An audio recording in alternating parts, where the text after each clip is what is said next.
আসসালামু আলাইকুম everyone, welcome to Naim and Faria. এটা গুয়াংজু 2 নাম্বার পর্ব। এই পর্বে আপনাদেরকে দেখাবো চায়নার সবচেয়ে বড় ইলেকট্রনিক মার্কেট। তারুণ্যর বিজনেস পারপাসে এসে আমি ভালোই এক্সপিরিয়েন্স এখান থেকে পেয়েছি। প্রথমে আমরা একটি শপিং মলে গিয়েছি জাস্ট ভিজিট করার জন্য, কারণ এইখানে কিন্তু অ্যাপল স্টোর রয়েছে। কারণ আমার আগে থেকে প্ল্যান ছিল চায়নার অ্যাপল স্টোরটা দেখা। যেহেতু গুয়াংজুতে এসেছি তাই আমি গুয়াংজুর অ্যাপল স্টোরটা আপনাদেরকে ঘুরে ঘুরে দেখাবো, এবং ভিডিও শেষে কিন্তু থাকবে চায়নার গুয়াংজুতে অথেন্টিক বারবিকিউ, যেখানে আমরা অনেক মজা করে খেয়েছি, আপনাদের জন্য ভিডিও করে রেখেছি। আগে আপনাদেরকে অ্যাপল স্টোরটা ঘুরে ঘুরে দেখাই। দেখেন এখানে কত মানুষ রয়েছে।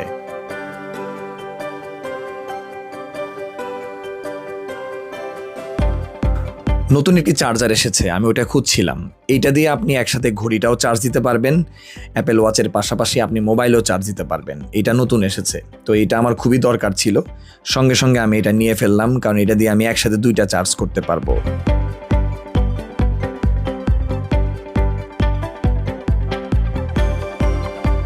অ্যাপেল স্টোরের এই ভিড় দেখে একটা জিনিস বলাই যায়, কি পরিমাণ চাহিদা চায়নাতে। গুয়াংজু থেকে বলছি, প্রত্যেকটা টেবিলে কিন্তু ভিড় আর ভিড়, প্রত্যেকটা টেবিলে। অ্যাপেল স্টোর থেকে বেরিয়ে আমরা এখন যাচ্ছি হোলসেল মার্কেটে, তারুণ্য ভিজিটে যাচ্ছে। এইটা আসলে আপনাদের সাথে শেয়ার করা উচিত, নিউ এশিয়া ইলেকট্রনিক সিটি। এটা কিন্তু অনেক বিখ্যাত। এই যে আমরা সামনে চলে আসলাম, সামনে লেখা আছে ব্লুটুথ ফ্যাক্টরি। এই মার্কেটের ভিতরে ঢুকলে আপনি বুঝতে পারবেন যে কত রকমের মোবাইল ডিভাইস রয়েছে। আমার মাথা পুরো হ্যাং হয়ে গিয়েছে যে আমরা কি চাই আর কি পাই, সব কিছুই এখানে পাওয়া যাবে। এটা না আসলে আপনি বুঝতে পারবেন না। চায়নাতে এরকম অনেক মার্কেট রয়েছে, বিশেষ করে গুয়াংজুতে। যেহেতু আমরা গুয়াংজুটা ঘুরে ঘুরে দেখছি, ও এখন ভিজিটে ঢুকছে, ওর সাথে সাথে আমিও দেখছি যে কি কি পাওয়া যায়। আসলে এইখানে কিন্তু কোনো জিনিস আপনি সিঙ্গেল পাবেন না, সব কিছু আপনি স্যাম্পল নিয়ে ওনারা বসে আছে, মেনি মেনি মেনি মেনি বলবে। সিঙ্গেল জিনিস ওনারা বিক্রি করতে চায় না।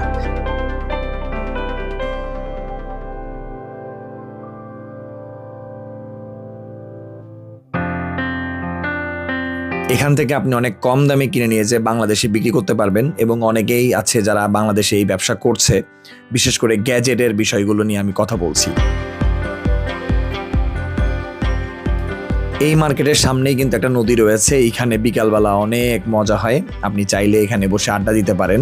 তো আমাদের মেইন আরেকটা মার্কেট রয়েছে, হোলসেল মার্কেট গ্যাজেটের জন্য, সেটা হচ্ছে দাসত্ব মার্কেট, যেটা কিন্তু র্যাঙ্কিংয়ে রয়েছে। ওইখানে আমরা যাব, তার আগে এখানে কিছু ছবি আর ভিডিও করে নিলাম। সেকেন্ড হ্যান্ড মার্কেট, যদিও সেকেন্ড হ্যান্ডের পাশাপাশি এখানে নিউ আছে। আপনি দেখতে পাচ্ছেন যে এইখানে আমাকেও দেখা যাচ্ছে, এই যে স্ক্রিনে এটা তো আমাকে দেখা যাচ্ছে।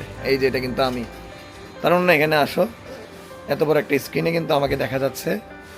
তুমি আমার সাথে আসো একটু। সো এখানে পাওয়া যায় না এমন কিছু নাই, ওয়েব ক্যামেরা থেকে শুরু করে। তো আমি দেখি এই জায়গায় একটু দেখার চেষ্টা করছি যে আসলে কি কি আমাদের জন্য রয়েছে। একটা এন্ট্রান্স B2 অফ ডোঙ্গু স্টেশন অন লাইন 6। এক্সপ্লোর করার আগে আমার বন্ধু একটু কফি খেয়ে নিচ্ছে, ক্যাপাচিনো।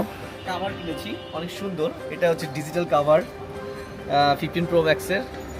এটা আমার খুব ভালো লাগছে। এটাতে তোমার ছবিও তুমি দিতে পারবা, এবং তুমি একটা কিনেছো, সেটা তুমি দেখাও। না আমি দেখাবো না। কেন দেখাবো না তুমি?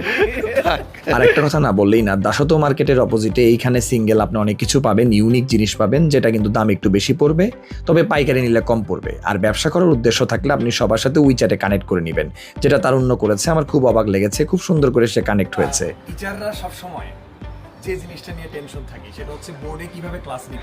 যদিও আমরা 5 বছর ধরে স্মার্ট বোর্ড ইউজ করতেছি, সো এইবার একটু চায়নাতে এসে স্মার্ট বোর্ডগুলো দেখি। মজার বিষয় হচ্ছে এখানকার স্মার্ট বোর্ডগুলোর দাম অনেক কম, যেটা বাংলাদেশে যে ট্যাক্সের কারণে অনেক বেশি হয়ে যায়। আমি অবাক হয়েছি এত কম দামে এইখানে স্মার্ট বোর্ড পাওয়া যাচ্ছে। সব ক্লাসরুমেই নাকি এগুলো ইউজ হয়ে থাকে। যেহেতু ছোটোখাটো ব্লগ বানাই, ক্যামেরা অবশ্যই আমাদের একটা দুর্বলতা, তাই একটু DJI চলে আসলাম। এখানে এসে পুরোই হতাশ হয়ে গিয়েছি, কারণ এখানে অনেক দাম, বাংলাদেশে আরও দাম কম। কেন বলছি? কারণ বাংলাদেশে এগুলো আপনি সিঙ্গেল পাবেন, এইখানে সিঙ্গেল কিনতে গেলে অনেক দাম বেশি পড়বে। আপনি যদি এখানে 100 পিস 200 পিস 300 পিস কেনেন, তখন কিন্তু দামটা ওরা কমিয়ে ধরবে। এই জন্য আমার মনে হয় ক্যামেরা বাংলাদেশ থেকে কেনাই ভালো।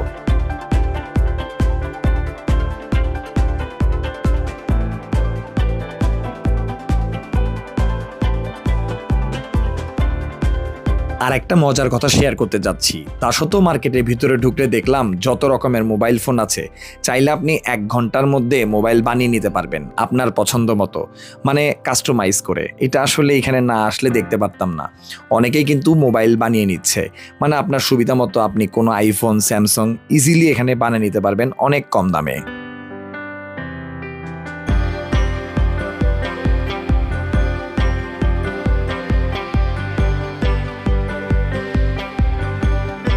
সারাদিন ঘোরাঘুরি শেষ করে চলে আসলাম রাতের খাবার খেতে, এবং এই খাবারগুলো আসলে আমার কাছে ভালো লেগেছে। এই আমাদের হোটেলের সামনে 2টা দোকান রয়েছে, এই 2টা দোকানে হালাল কাবাব পাওয়া যায়, লাইফ বারবিকিউ।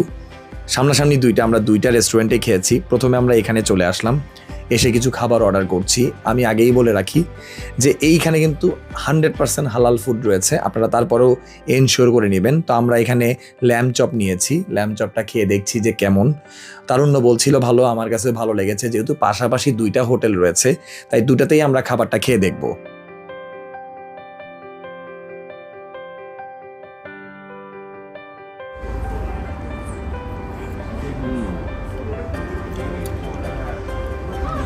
অ্যানাদার হালাল ফুডের রেস্টুরেন্ট। হ্যালো, এখানে লেখাই আছে চিকেন হালাল ফুড। সো তারুণ্য আর আমি এক্সপ্লোর করতে চলে আসলাম। আমরা এখান থেকে বেছে নিচ্ছি কোনটা কোনটা খাবো, সবগুলো হালাল ফুড ওনারা বলেছে। সো দেখি, এটা একটা নিচ্ছ না, আসুন নিয়ে আসুন।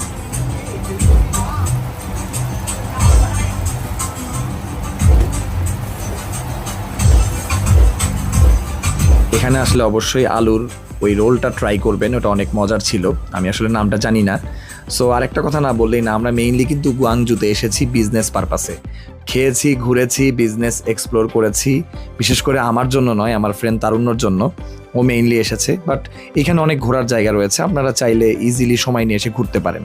পরের দিন সকালবেলা চলে আসলাম এয়ারপোর্টে ইমিগ্রেশন শেষ করে আমরা লাউঞ্জে যাব চিন্তা করেছিলাম, বাট এখানে আমি লাউঞ্জ ইউজ করতে পারি নাই। লিমিট ক্রস হয়ে গিয়েছিল, বেশি ইউজ করা হয়েছিল, তাই লাউঞ্জ ইউজ করতে না পেরে আমরা এখানেই খাবার খুঁজছিলাম, যেখানে আসলে কিছু হালাল ফুড পাওয়া গিয়েছে।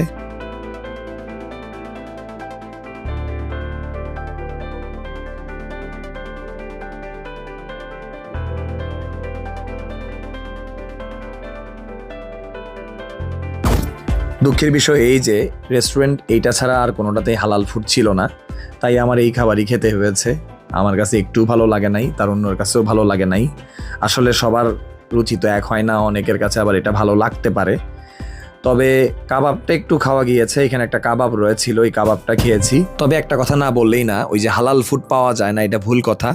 আপনি সময় নিয়ে আসবেন, অনেক কিছু ঘোরার জায়গা রয়েছে। যেহেতু আমরা কম সময় নিয়ে এসেছিলাম, যেটুকু পেরেছি শেয়ার করেছি। ভালো থাকবেন, সুস্থ থাকবেন। আসসালামু আলাইকুম।